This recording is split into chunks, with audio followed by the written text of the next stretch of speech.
Hello दोस्तों, तो स्वागत है आपका हमारी आज की इस वीडियो में। आज हम लोग पढ़ेंगे प्रीवियस ईयर क्वेश्चन पेपर 2018। यानी आप लोगों को जैसा पता है कि बोर्ड पे एग्जाम बहुत ज्यादा नियर आ गए हैं, तो मार्च में बोर्ड एग्जाम होने वाले हैं।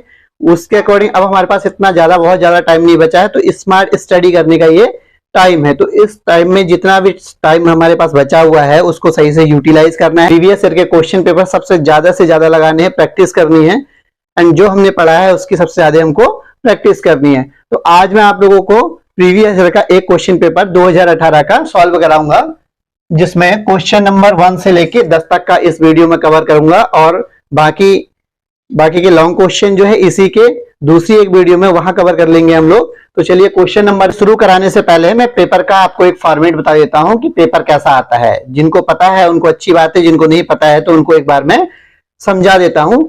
जैसे 2018 का पेपर है, 2018 के पेपर में 3 सेक्शन में बटे होते हैं। टोटल क्वेश्चन 30 क्वेश्चन आते हैं, और सारे के सारे नेसेसरी होते हैं। सारे क्वेश्चन अनिवार्य हैं जिनको हमें करना होता है। 1 से लेके 10 तक, जैसे मैं आज आप लोगों को एक नंबर के क्वेश्चन कवर कराऊंगा, तो 1 से लेके 10 तक के क्वेश्चन 1 मार्क्स के होते हैं। क्वेश्चन नंबर 26 से लेके 30 तक के इच मार्क्स 6, 6 नंबर के क्वेश्चन होंगे। इससे पहले मैंने क्या बताया, बाकी क्वेश्चन नंबर 16 से लेके 25 तक ये जो क्वेश्चन, ये जो मार्क्स आते हैं, ये 3 मार्क्स के होते हैं। और क्वेश्चन 11 से लेके 15 तक each question are 2 marks, and question number 1 to 10 will each question 1 marks। तो जैसे यहाँ पे 6 नंबर के इस तरीके से 3 सेक्शन में, इस तरीके से 4 सेक्शन में, मतलब मार्क्स के अगर हम लोग सेक्शन देखें तो मार्क्स के सेक्शन सेगमेंट के अकॉर्डिंग ये 4 पार्टों में डिवाइड होते हैं। यानी 1 से लेके 10 तक के क्वेश्चन 1 मार्क्स के रहते हैं, 11 से लेके 15 तक के क्वेश्चन 2 मार्क्स के रहते हैं, 16 से 25 तक 3 मार्क्स, और 26 से क्वेश्चन नंबर 30 तक यानी 4 क्वेश्चन जो है 6 नंबर के आते हैं। तो इस प्रकार ये 2018 तक का जो पेपर था उसमें ये पैटर्न था, और अभी भी यही पैटर्न है। तो कुल टोटल मिला के नंबर ऑफ क्वेश्चन पेपर में 30 रहते हैं, और 30 के 30 करना अनिवार्य होता है, यानी मैंडेटरी है। बाकी जो अथवा में दिए होंगे इससे एक्स्ट्रा में दिए होते हैं, उन दोनों में से कोई एक चूज करोगे, लेकिन टोटल नंबर ऑफ क्वेश्चन 30 रहेंगे। तो चलिए, आज हम लोग कवर करेंगे क्वेश्चन नंबर 1 मार्क्स के, यानी 1 से लेके 10 तक के क्वेश्चन सारे कवर करते हैं। तो क्वेश्चन नंबर 1 यहां देखिए, निम्न में से परिमेय संख्या, इस तरीके से क्वेश्चन नंबर 1 दिया रहेगा, उसके 4 ऑप्शन रहेंगे, 4 ऑप्शनों में से एक को आपको टिक करना है। तो टिक करने से पहले हम लोग इसमें अंडरस्टैंड कर लेते हैं कि क्वेश्चन का आंसर क्या होगा। मैं यहां पे आपको पूरा समझाऊंगा, लेकिन वहां आपको क्वेश्चन बोर्ड के पेपर में क्वेश्चन को समझाना नहीं है, सिर्फ आपको टिक करना है जो आंसर सही रहेगा। आप इसको रफ वर्क में कर सकते हैं जो मैं समझा रहा हूं। निम्न में परिमेय संख्या है। अब निम्न में परिमेय संख्या कैसे कहते हैं, जिसका मान क्या होगा, शांत होना चाहिए, या एक पूर्ण वैल्यू आनी चाहिए, या फिर जो रूट के अंदर ना हो, तो इन्हें क्या कहते हैं, परिमेय संख्या बोलते हैं। देखिए, ये रूट के अंदर है, ये बाहर नहीं निकल सकती, तो अपरिमेय संख्या है। 5 तो परिमेय है, बट उसके साथ में जो संख्या है ये भी अपरिमेय है, रूट में लगी हुई है, तो ये भी नहीं होगा, ये भी नहीं होगा।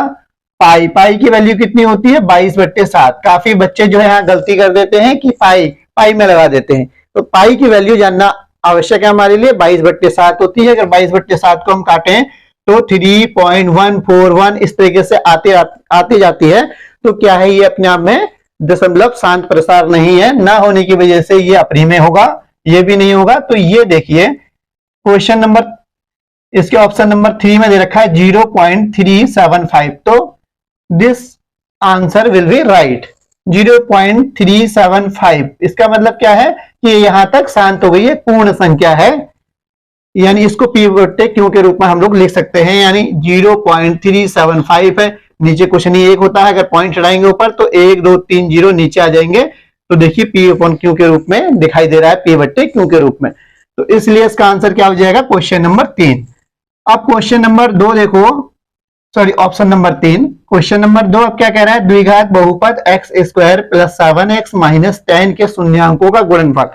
क्वेश्चन को थोड़ा सा समझने की, जिन्होंने पूरा अब सिलेबस तो सबका कंप्लीट हो गया है, जिसने भी पढ़ रखा होगा उसके माइंड में अंडरस्टैंडिंग इन क्वेश्चनों के प्रति ऐसी बन गई होगी कि वो इन क्वेश्चन को देखते ही जो है हल कर लेंगे, और होना भी यही चाहिए।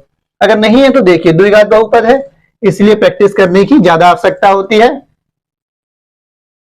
द्विघात बहुपद तो हम लोग यहां उतार लेंगे, द्विघात बहुपद ये है, देखिए जिसे हम गुणनखंड कहते हैं, और बराबर 0 मान लिया, क्योंकि शून्यांकों का गुणनफल बोल रहा है तो उससे पहले हम लोग शून्यांक निकालेंगे, तो इसलिए हमने बराबर 0 मान लिया। कह रहा है इसके, क्योंकि किसी भी गुणनखंड के 2 आंसर आते हैं, उन दो को क्या कहेंगे, शून्यांक, तो इसलिए बोल रखा है शून्यांक को, मतलब 2 शून्यांक जो भी आएंगे उनका गुणा कर देंगे हम लोग। तो ये देखिए कैसे हल करते हैं इसको, 10 एकम 10, यहाँ 1 होता है, तो 10 को हम लोग इस प्रकार तोड़ेंगे कि जोड़ने या घटाने पर क्या हो, बीच मिडिल वाली संख्या बने, और गुणा करने पर तो ये आ ही रही है। तो एक्स स्क्वायर प्लस, हम 7 को क्या लिख सकते हैं, 5 प्लस 2, क्योंकि देखिए 5 दूना 10 हो जाता है, 10 आ रहा है, और 5 में 2 जोड़ेंगे तो 7 हो जाएगा। अभी 3 टर्म थे, देखिए अब 4 टर्म बन जाएंगे, एक्स स्क्वायर प्लस ये ब्रैकेट खुलेगा तो x 5x plus 2x minus 10 equal to 0। देखिए दो के पेयर, मतलब 2 पेयर बन गए हैं। अब इन पेयरों में से क्या करेंगे, हम लोग कॉमन लेंगे, तो देखिए x कॉमन आ रहा है, यहाँ x बचेगा प्लस, और यहाँ 5, क्योंकि यहाँ पर भी x था जो कॉमन आ गया है। अब यहाँ पे क्या है, देखिए यहाँ क्वेश्चन नहीं बन रहा है, यहाँ माइनस आ जा रहा है, इसका मतलब सॉरी यहाँ जो है प्लस का है, क्वेश्चन गलत उतारा है हम लोगों ने, यहाँ प्लस प्लस प्लस का ही रहेगा, तो यहाँ प्लस का कितना कॉमन आ जाएगा, 2 कॉमन आ जाएगा, तो x तो 1 कम 2 प्लस 2 पंजे 10 बराबर 0। अब देखिए ये और ये, इसको हम लोग बना लेंगे एक तो, और इन दोनों में से अगर ये दोनों सेम है तो क्वेश्चन, इसका मतलब यहां तक हम लोगों ने सही किया है। इन दोनों में से एक उतार लेंगे, x प्लस 5 इक्वल टू 0। अब इसके बराबर 0 मान लेंगे एक बार, तो x बराबर प्लस है, उधर जाके माइनस का 2 हो जाएगा, तो पहला शून्यांक ये निकल गया। दूसरा शून्यांक क्या है, x प्लस 5 बराबर 0 ले लेंगे, तो x इक्वल टू प्लस का 5, उधर जाके माइनस का 5 हो जाएगा। तो ये 2 शून्यांक निकल गया। अब इन शून्यांकों के क्या करेंगे, हम लोग गुणा कर देंगे, यानी -2 गुणा -5 equal to minus minus plus, और 2 5 जा 10। तो इसमें से आप देखेंगे कि कौन सा आंसर मैच कर रहा है 10 से, तो ये देखिए ये आंसर राइट होगा इसका। देखिए क्वेश्चन समझने वाला कह रहा है कि के शून्यांकों का गुणनफल। अब भाई पहले हम लोग ये करेंगे तो इनके शून्यांक, मतलब शून्यांक का अर्थ होता है एक ऐसी संख्या जो उस पूरे गुणनखंड की वैल्यू क्या कर दे, 0 कर दे, यानी x की, ये जो x की जो वैल्यू आई है माइनस का 2 माइनस का 5, अगर इन x की वैल्यू अगर यहां जहां भी x है वहां रखेंगे, तो इस पूरे समीकरण की होल इक्वेशन की वैल्यू कितनी हो जाएगी, 0 हो जाएगी, इसलिए इक्वल टू 0 इसको रखा जाता है। देखिए क्वेश्चन नंबर 3 में द्विघात समीकरण, यानी द्विघात समीकरण आपको दिया है का विभक्ति कर क्या होगा, ये पूछ रखा है। तो इन चारों ऑप्शनों में से एक आंसर होगा। ऐसे हम लोग किसी भी आंसर में टिक नहीं कर सकते, काफी बच्चे होते हैं कि एक नंबर का क्वेश्चन है टिक कर देते हैं। तो जब तक हम लोग इस द्विघात समीकरण को हल करके नहीं देखेंगे आंसर हमको नहीं मिल पाएगा। तो सही आंसर के लिए हम लोग द्विघात समीकरण को हल करके देखते हैं। 2x square minus 4x plus 3 equal to 0। द्विघात समीकरण की तुलना कंपैरिजन किससे करते हैं हम, ax square plus bx plus c equal to 0, यानी ये बहुपद का, द्विघात बहुपद का व्यापक सूत्र होता है, यानी फॉर्मेट होता है, जिसे हम डाइस एक प्रकार से बोल सकते हैं। तो ये क्या व्यापक सूत्र है। तो कंपैरिजन करेंगे तो a की जगह में क्या है 2 है, b की जगह में क्या है माइनस का 4, और c की जगह में 3 है। तो विविक्तर निकालने का बोल रखा है। विविक्तर का एक सूत्र होता है, वो क्या होता है, d equal to B square minus 4ac। आप सिंपल सा इस सूत्र में रखेंगे, b की वैल्यू माइनस का 4 है, तो -4 का स्क्वायर है, यहाँ स्क्वायर लग जाएगा, -4 इंटू a की वैल्यू 2 है, इंटू c की वैल्यू 3। तो इसको हम लोग खोलेंगे, -4 का स्क्वायर है तो 2 बार खुल जाएगा, -4 गुणा -4, तो माइनस माइनस प्लस 4 चक्को 16, -4 या 12 और 12 दूना 24।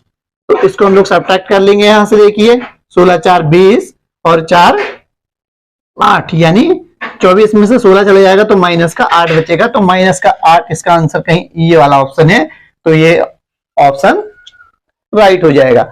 चलिए नेक्स्ट क्वेश्चन नंबर 4। वृत्त के एक बिंदु पर कितनी स्पर्श रेखाएं हो सकती हैं? वृत्त के एक बिंदु पर, देखिए मैं आपको समझाता हूं कि वृत्त पे इस टाइप का यहां बोल रखा है एक बिंदु पर कितनी स्पर्श रेखा, तो किसी एक बिंदु पर, सपोज करो ये एक बिंदु है कोई भी, क्योंकि ये बिंदु बिंदु से तो मिलकर बना हुआ है, कोई भी वृत्त कैसे बना हुआ है, बिंदु बिंदु से बनकर मिला हुआ है, और ज्यादा बिंदु हो जाएंगे तो ये क्या बन जाएगी, एक रेखा हो जाएगी। जिस तरीके से एक बूंद बूंद गिरती है और बूंद बहुत जल्दी जल्दी गिरेगी, प्रवाह तेज हो जाएगी तो क्या हो जाएगी, धारा के रूप में कन्वर्ट हो जाती है। तो इस तरीके से, तो किसी एक बिंदु से, यानी यहां से अगर हम लोग कोई रेखा अगर डाल दें, कोई लाइन सेगमेंट डाल देते हैं, तो ये क्या हो जा रही है, देखो ए बी कोई रेखा है, तो एक बिंदु से सिर्फ एक ही स्पर्श रेखा खींची जा सकती है, यानी इसमें से कोई दूसरी स्पर्श रेखा नहीं होगी। तो इसका आंसर जो हो जाएगा वो एक हो जाएगा। इसी क्वेश्चन को थोड़ा सा घुमा देते हैं, कितनी स्पर्श एक बिंदु पर, और एक बिंदु यहां नहीं लिखा होता है, बोला जाता है कि कितनी स्पर्श रेखाएं खींची जा सकती हैं, तो एक से ज्यादा भी हो सकती थी फिर यहाँ पे, क्योंकि एक स्पर्श रेखा यहां डाल दी, एक यहां डाल दे, एक यहां डाल सकते थे और कई, तो उसका आंसर क्या होता है, अनेक स्पर्श रेखाएं खींची जा सकती हैं। किसी वृत्त पर अनेक स्पर्श रेखाएं खींची जा सकती है। सिर्फ अगर बिंदु हटा देते कितनी स्पर्श रेखाएं हो सकती हैं, तो अनेक हो जाता। एक बिंदु पर एक ही स्पर्श रेखा हो सकती है, तो इसका आंसर एक हो गया। अब क्वेश्चन नंबर यहाँ पे 5 है, देखिए असंभव घटना की प्रायिकता होती है, तो ये आप लोग जान लो कि कोई भी प्रायिकता की घटना जो हो सकती है, प्रायिकता की घटना या तो एक हो सकती है या एक से कम होगी, 0 हो सकती है, माइनस में हो सकती है, बट एक से ज्यादा किसी भी प्रायिकता की घटना नहीं हो सकती। तो इसमें देखिए 0 है, ये भी किसी घटना की प्रायिकता हो सकती है, ये भी किसी घटना की प्रायिकता हो सकती है, क्योंकि इसकी वैल्यू पूरी पूरी एक है, माइनस का एक भी हो सकती है, लेकिन इनफाइनिटी, इनफाइनिट का मतलब होता है अगर ये प्लस में जा रही है तो बहुत ज्यादा, तो ये नहीं होगी। अब हम लोग देखते हैं समांतर श्रेणी एपी, ये दे रखी है हमको, का 10वां पद याद करना है, तो 10वें पद का डायरेक्ट हम लोग फार्मूला लगा लेंगे, A10 इक्वल टू क्या होता है, A प्लस 9D। तो A की वैल्यू कितनी दी है, 1 दे रखी है, तो यहाँ 1 रख देंगे, प्लस 9 इंटू डी, डी की वैल्यू कैसे निकल जाती है, यहाँ देखिए D equal to A2 minus का A1, तो A2 कितना है, 4 है, माइनस का 1 इक्वल टू 3 आ गया, तो यहां हम लोग क्या रख देंगे, 3 रख देंगे, तो इसकी वैल्यू कितनी हो जाएगी, 1 प्लस 9 18 9 27 और इक्वल 28। तो इसका आंसर कितना हो गया, 28 इसका आंसर हो जाएगा। इसमें कोई ऑप्शन नहीं दे रखा है, तो आपको ये पूरा करके दिखाना होगा, क्योंकि फॉर्मूला क्या होता है, 10वां पद यानी A10 equal to A plus का 9। ए की वैल्यू यहाँ है, डी की वैल्यू निकाल के यहाँ पुट कर देंगे, तो आंसर हमारा, देखिए क्वेश्चन नंबर 6 तक हम लोगों ने कर लिए हैं। क्वेश्चन नंबर, अब आती है बारी 7 की। क्वेश्चन नंबर 7 में क्या कह रहा है, यदि साइन ए इक्वल टू इतना हो तो कॉस ए का मान निकालिए।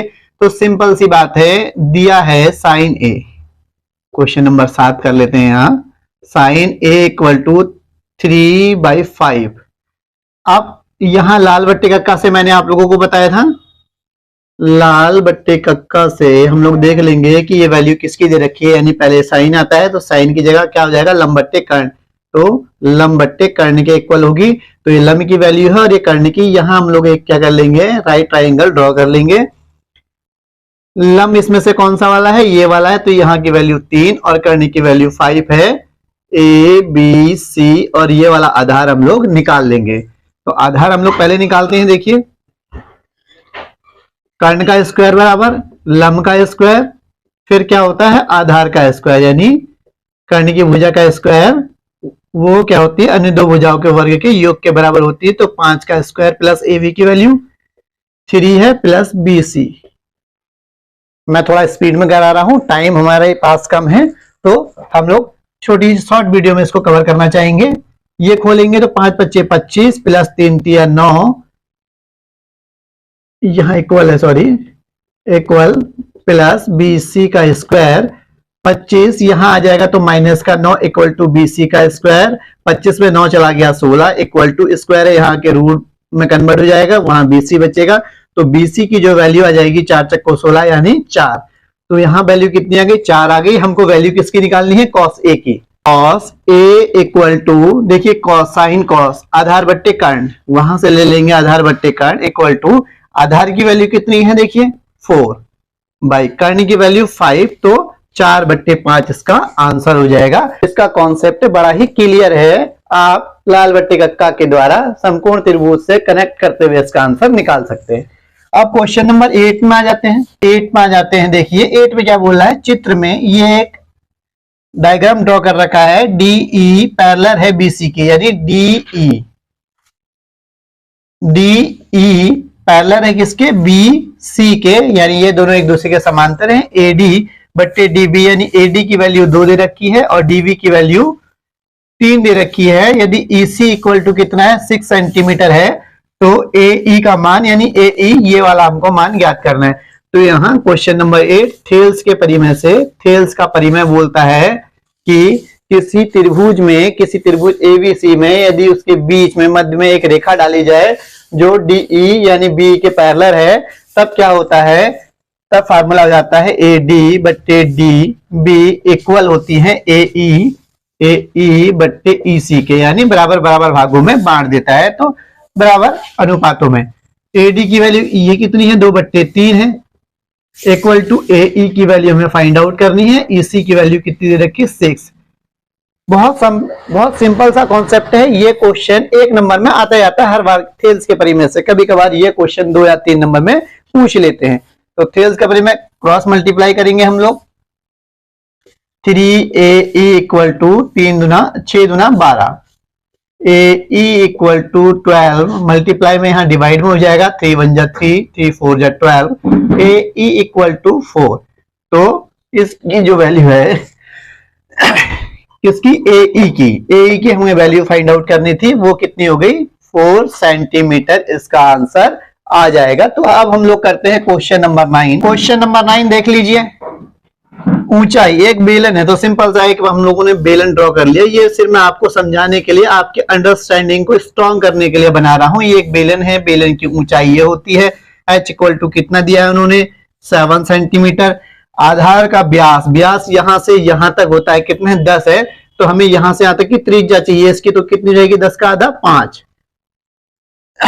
तो बेलन का आयतन, बेलन का आयतन यहां लिख लेंगे, बेलन का आयतन क्या होता है, पाई r स्क्वायर H। ये आपको याद करके रखने हैं, बेलन का आयतन, गोले का आयतन, अर्धगोले का आयतन, शंकु का आयतन, ये सारे क्वेश्चन आपको करने के लिए फार्मूले अच्छी तरीके से याद होने चाहिए।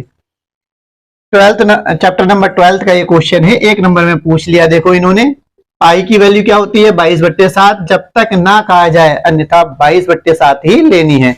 मल्टीप्लाई r की वैल्यू कितनी है, 5, स्क्वायर है तो 2 बार, मल्टीप्लाई H की वैल्यू 7, देखिए 7 से 7 कैंसिल हो गया, 22 इंटू 5, 5 जा 25, या हम लोग इसको ऐसे नहीं करते हैं, तो हम लोग क्या कर लेंगे, 5 2 जा 10, कैरी कितना बचा 1, और 5 2 जा 10 और 11, 110, यानी 22 पंजे 110 गुणा 5, 11 पच्चे 55 और 0। तो इसकी वैल्यू कितनी आ गई, आयतन है सेंटीमीटर क्यूब हो जाएगा, तो वैल्यू कितनी आई इसकी, 550 क्यूबिक सेंटीमीटर। इस प्रकार से आप क्वेश्चन नंबर 10 कर ले। क्वेश्चन नंबर 10, बच्चे हड़बड़ा जाते हैं वहां एग्जाम हॉल में, वहां बिल्कुल भी वो सोचते कि कितना बड़ा दे दिया। सबसे मेन जो चीज है बच्चों की कि भाई 1 नंबर में क्वेश्चन दे रखा है और इतनी बड़ी सारणी बना दी है, अब इसका तो क्या है, x का मान यानी ये बारंबारता है, तो माध्य बहुलक वगैरह निकालना पड़ेगा, लेकिन ऐसा नहीं है, बिल्कुल सिंपल सा कॉन्सेप्ट है। देखिए x की वैल्यू हमें आप फाइंड आउट करनी है। अब ये संचय बारंबारता मतलब CF दे रखा है, ये F दे रखा है, तो CF की वैल्यू में, यानी ये बहुलक है CF में क्या करते हैं, 6 में 0 जुड़ता है तो 6, फिर इससे ये जुड़ता है तो ये आता है, यानी प्रत्येक ऊपर वाला जुड़ के नीचे वाला आ रहा है, क्योंकि इन्होंने CF खुद बना रखा। हम लोग बनाते हैं बहुलक निकालने के लिए, ये जो 2 दे रखे होते हैं संचय बारंबारता, CF हम लोग कैसे निकालते हैं, पहले वाले में 0 जोड़ते हैं, फिर आता है, फिर प्रत्येक में ये जोड़ते जाते हैं तो नेक्स्ट निकलता जाता है। 6 में 20 में 6 जोड़ दिए तो 26, और 24 में 26 जोड़ देंगे तो 50, यानी और 50 में 28 जोड़ देंगे तो x के बराबर होगा। तो सिंपल सा कॉन्सेप्ट है। देखिए क्वेश्चन नंबर 10 अगर मैं आपको यहां पे कराऊं तो 50 प्लस 28 यानी x की जो वैल्यू होगी 28 प्लस 50 के इक्वल होगी। तो इसको हम लोग क्या कर देंगे, जोड़ देंगे 0 और 8 8 5 2 7। तो सिंपल सा कॉन्सेप्ट है, क्लियर हो गया हमारा। x इक्वल टू 78 इसका आंसर आ जाएगा। आज इस वीडियो के माध्यम से हम लोगों ने प्रीवियस ईयर क्वेश्चन पेपर 2018 के सारे 1 नंबर के, जो 1 से लेके क्वेश्चन नंबर 10 तक के जितने क्वेश्चन थे 1 मार्क्स के, कंप्लीट कर लिए हैं। एंड इसके जो लॉन्ग क्वेश्चन है वो नेक्स्ट वीडियो में कवर कर लेंगे। आई होप आप लोगों को समझ में आया होगा। अगर समझ में आया तो प्लीज वीडियो को ज्यादा से ज्यादा शेयर एंड लाइक कीजिए। एंड चैनल में नए हैं तो चैनल को सब्सक्राइब करना ना भूलें। Thank you, have a nice day.